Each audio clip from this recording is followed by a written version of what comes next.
Dominique Dawes has been in top form today, forgetting last week's problem on beam. Dominique Moceanu is continuing her success at this meet, while Shannon Miller's consistency has kept the heat on Amy Chow.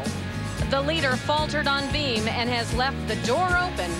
Meantime, Blaine Wilson continues to dominate the men's field.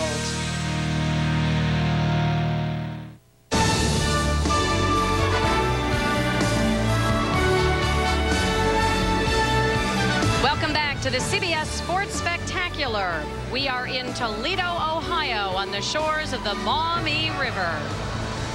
Here at the Toledo Sports Arena, it's the ERA World Professional Gymnastics Championships. Hi again, everyone. I'm Andrea Joyce, along with Peter Vidmar and Julianne McNamara. Julianne, in day one of this competition, Amy Chow looked absolutely unbeatable, but all of a sudden, this is a tight competition. Well, she's had a slight falter on the balance beam, which has cracked the door. The top 5 gymnasts are within 0.4 of a point. And coming up the floor exercise, we'll see music with vocals, which also brings out the performance quality in the routines. On the other hand, on the men's side, unless they tie Blaine Wilson up in the locker room, it doesn't look like anybody else has a shot here. I think only a complete catastrophe on Blaine's part could prevent him from winning this, leading by over a point right now with only one event to go. But the nice thing about it is if I was one of the other gymnasts, I'd say, hey, I've got nothing to lose. Let's go all out on high bar. That's usually what happens on this event anyways. High bar is always very exciting to finish with.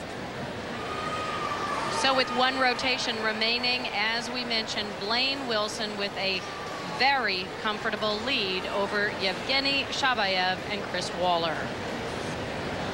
Here's John Macready. We mentioned his shoulder surgery in December. What does he need to do now to make it to Sydney? Well, he can't rush a shoulder injury. That's the problem. He has to make sure that his rehabilitation is done really methodically and carefully, because once he re-injures a shoulder, it can be a long time coming to get better again. High bar shouldn't take too much out of his shoulders except for the dorsal grip requirement. Here's his Kovacs over the bar, catches it, no problem. Good job. Little Stalder, blind change, fairly basic skills here. Here's another Stalder. And he's left out. It looks like he's left out that inverted giant that we might see because probably of the stress it would take on his shoulder. Nice double layout dismount, but misses one of the requirements there, and he probably did that just to keep his shoulder healthy. Egging the crowd on, looking for a better reaction. Well, the judges aren't going to miss the missing of the dorsal grip requirement, so we'll see what he gets for a score.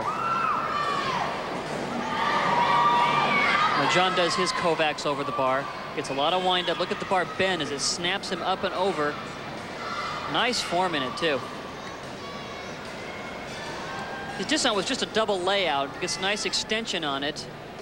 He'll be able to twist that quite easily.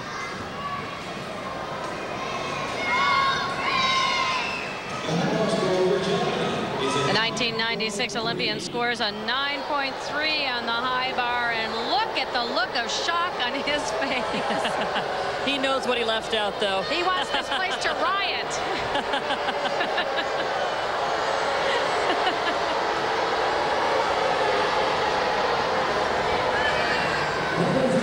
Up next on the high bar, the oldest competitor in this event, 29-year-old Chris Waller.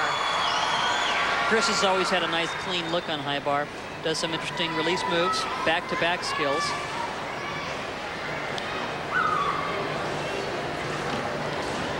Let's see if he does his reverse heck into a Ganger, Tkachev Ganger. There's a nice one-arm giant sequence.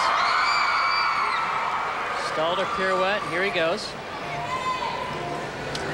Gets his tap.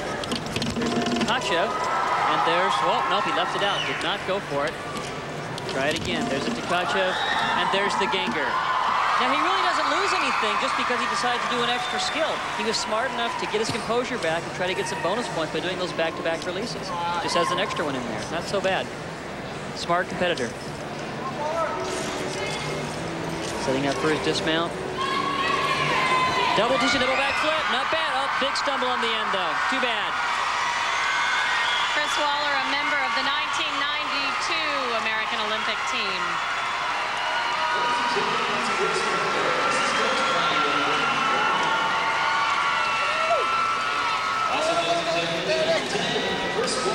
There's his Tkachev. Right into a ganger. It's a flyaway half turn. Difficult sequence to do. And his dismount is a double twisting, double back flip, but he gets too much rotation. His hips are way back when he lands. He almost landed down on his back.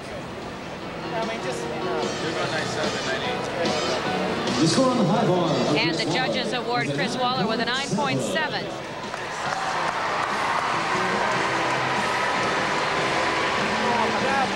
And still to come, Blaine Wilson wraps up his day of competition on his way to the title. Here's Evgeny Shabaev. We talked earlier about all the injuries he's had over the years that have slowed him down. It was this event, the high bar, that caused one of his most serious injuries. He smacked his left hand on the high bar last year and broke his thumb.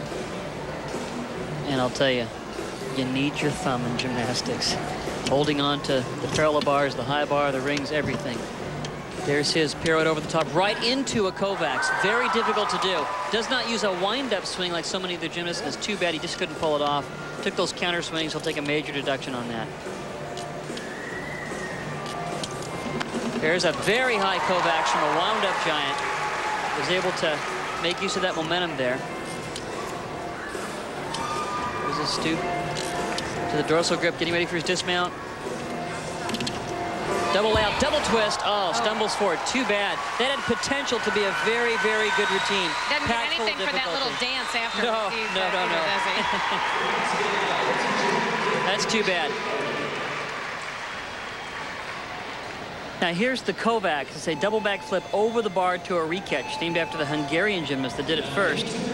Reaches around to catch it. No problem. Dismount's very difficult. It's a laid out double twisting, double layout, stumbles forward on his knees and does a little dance at the end. Too bad.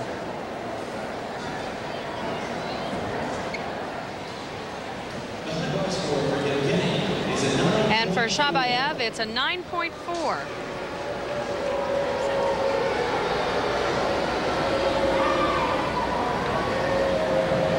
Getting set for the high bar now, Blaine Wilson, the leader, with a very comfortable lead. Blaine needs just an 8.4 to win. What do you think, Peter? I somehow think he can do it. Let's find out.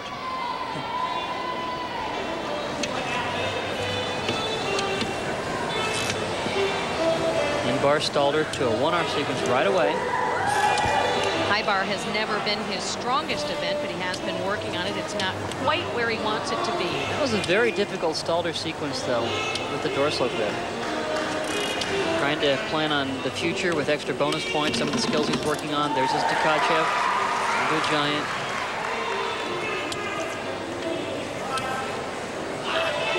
Stalder sequences. Getting ready for his dismount. But it would be nice to see him do more release moves. But an easy double layout with a full twist dismount. He knows what it takes to win. All he had to do was just get off the high bar.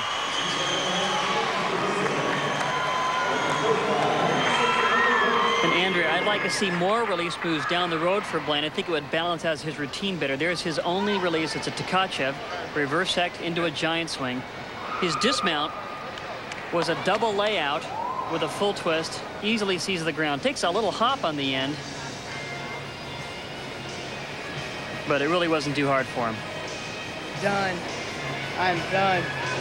Well, it may not have had all the difficulty that you wanted, Peter, but the judges give Blaine Wilson a 10. Well, these are the NCAA rules that are easier to score, not quite as difficult as the rules Blaine will be facing in international competition. And the judges gave him the benefit of the doubt on the landing, I guess, and the dismount, and gave him the 10. And with that first 10 of the competition for the men, it's fitting Blaine Wilson has won this event.